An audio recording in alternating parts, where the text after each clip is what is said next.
Hello students, welcome to all in online lecture series of subject biology. Today I am going to start the chapter number 6, that is the biomolecules.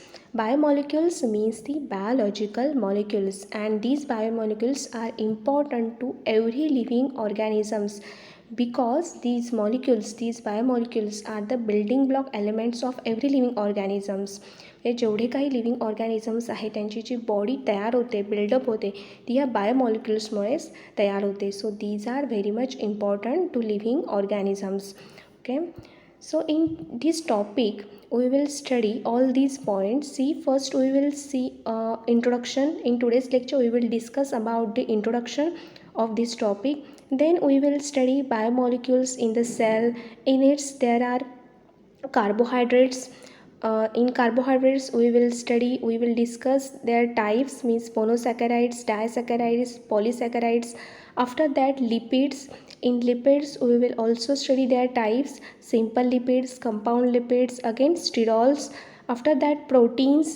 In proteins we will study simple proteins, conjugated proteins, derived proteins, and then the nucleic acids which are responsible for the formation of genetic material, means the DNA and RNA. After that, enzymes. In enzymes we will discuss about the properties of enzymes, again mechanisms, again factors which affect the enzymes. Okay, after that we will discuss concept of metabolism, then metabolic pool and secondary metabolites. So all these points are included in this topic, that is the biomolecules. So in today's lecture we will discuss about the overall information, overall introduction of this topic. So biomolecules means the biological molecules. जेवढे काही molecules आहेत, जसे अर्थवरती molecules आहेत अर्थ क्रस्टवरती, तसेच आपल्या बॉडीमध्ये सुद्धा मॉलिक्युल्स आहेत, फक्त त्यांचं काय आहे, कॉन्सन्ट्रेशन वेगळं आहे. पण त्याच प्रकारचे मॉलिक्युल्स कमी जास्त प्रमाणात आपल्या बॉडीमध्ये सुद्धा प्रेझेंट असतात. So planet earth having a wide diversity of living organisms that are classified as unicellular including bacteria and east.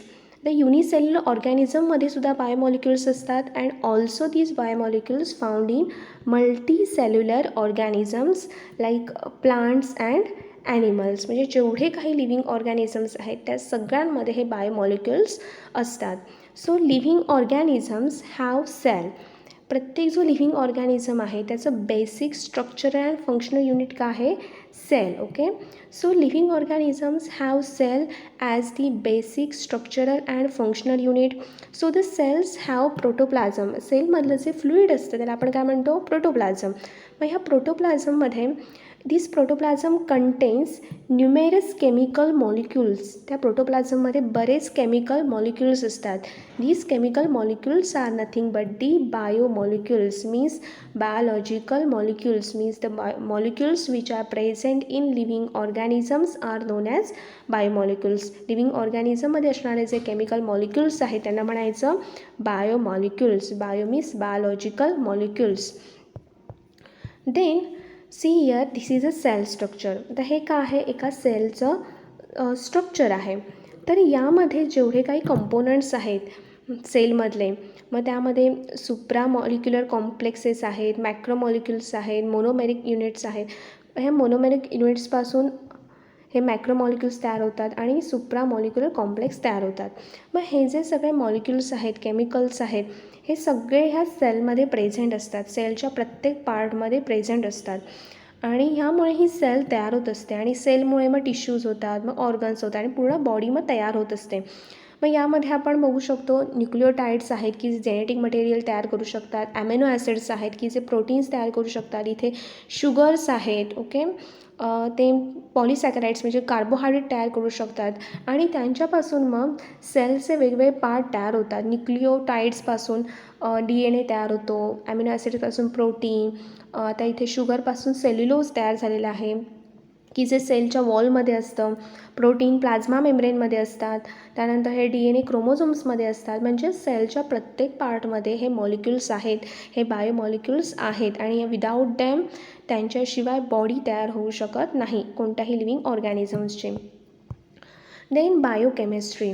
आता बायोमॉलिक्युल्सचा स्टडी करायचा असेल तर बायोकेमिस्ट्री ही एक ब्रँच आहे. तर तिथे बायोमॉलिक्युल्सचा प्रॉपर डिटेल स्टडी केला जातो. So biochemistry is biological chemistry, okay, that provides us the idea of the chemistry of living organisms.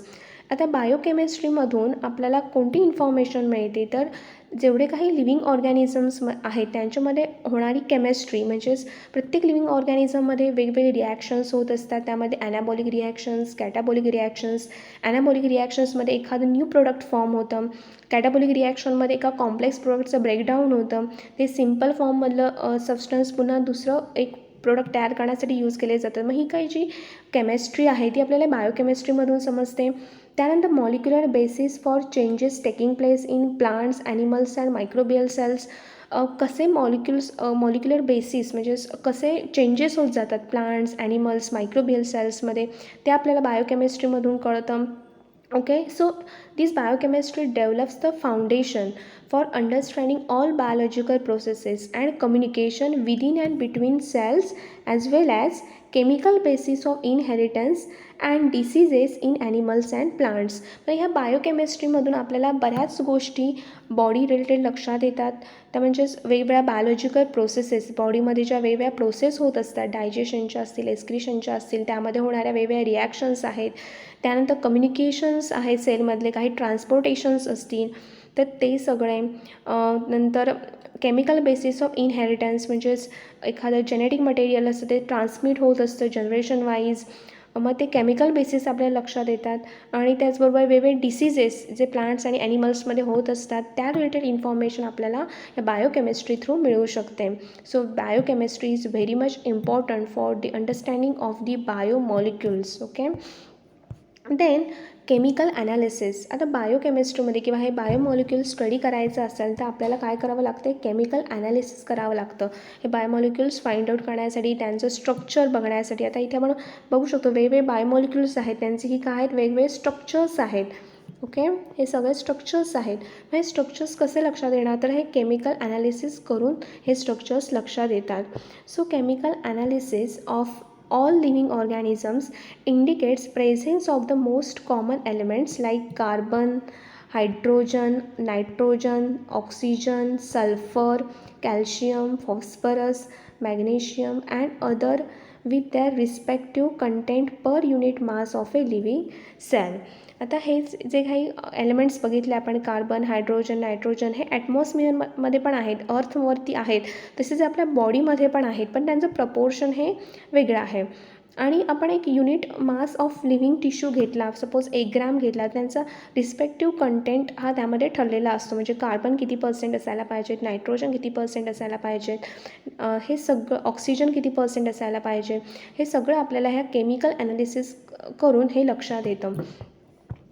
Then all living organisms have 3 types of macromolecules which are polymers of subunits called monomers. आता जेवढे काही living organisms आहेत, all these living organisms have 3 types of macromolecules. Macro means large molecules, मोठे जे molecules आहेत, म्हणजेच ते 1000 डाल्टन्सपेक्षा, Dalton हे युनिट आहे मेजर करण्यासाठी मॉलिक्युलर वेट. मग जे 1000 डाल्टनपेक्षा मोठे आहेत, त्यांचं मॉलिक्युलर वेट जास्त आहे, तर ते जे आहेत मायक्रोमॉलिक्युल्स, असे 3 टाईप्सचे मायक्रोमॉलिक्युल्स आहेत.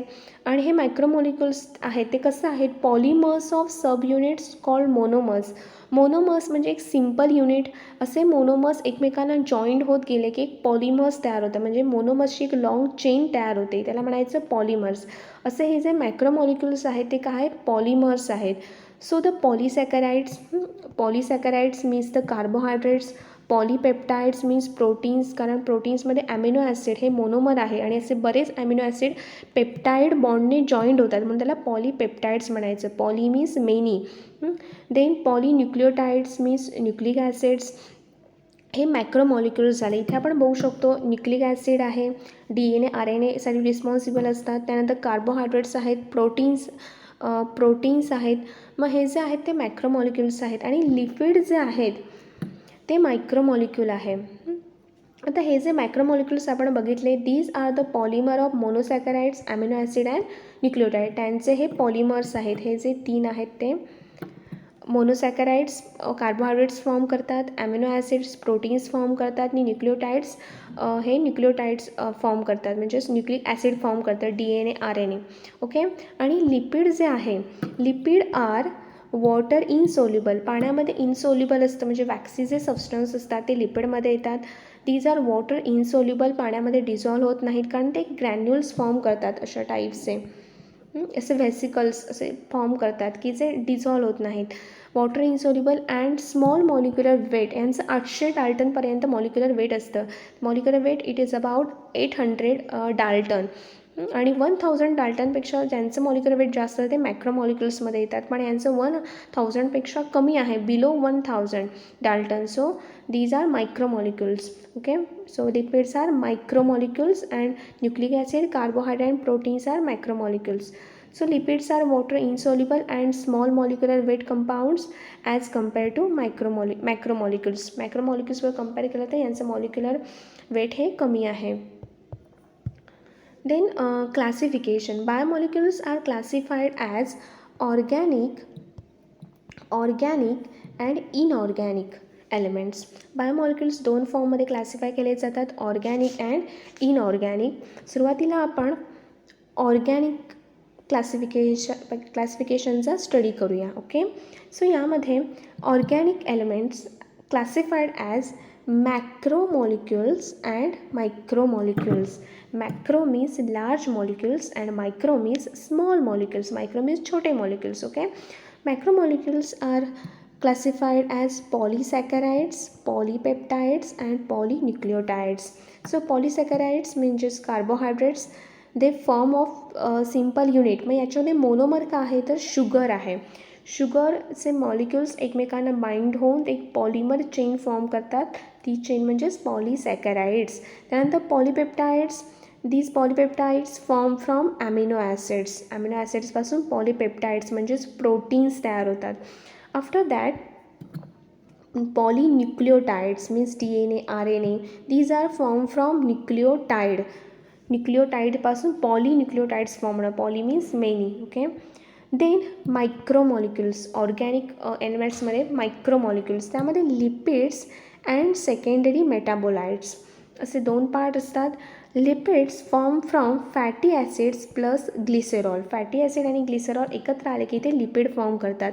फॅटी ॲसिडमध्ये परत saturated fatty acid and unsaturated fatty acid असे टाईप्स असतात. These are depends on the chemical bonds.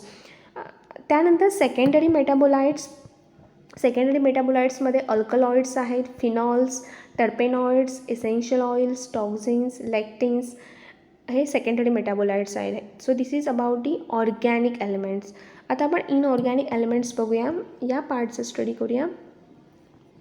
आता यामध्ये इनऑर्गॅनिकमध्ये prime elements, macro elements and trace elements. Prime म्हणजे मुख्य, जे खूपच इम्पॉर्टंट आहेत, त्यांच्याशिवाय बॉडी तयारच होऊ शकत नाही असे असतात ते प्राईम एलिमेंट्स. त्यामध्ये carbon, hydrogen, oxygen these are present in air and water. हे प्राईम एलिमेंट्स झाले. त्यानंतर मॅक्रो एलिमेंट्स म्हणजे मोठे जे असतात ते मॅक्रो एलिमेंट्स. त्यामध्ये नायट्रोजन आहे, phosphorus, potassium, calcium, magnesium, sulphur these are macro elements. आणि त्यानंतर trace elements. Trace elements means those elements found in a minute amount. खूप कमी प्रमाणात जे असतात, पण जरी कमी प्रमाणात असले तरी ते इम्पॉर्टंट असतात बॉडीसाठी.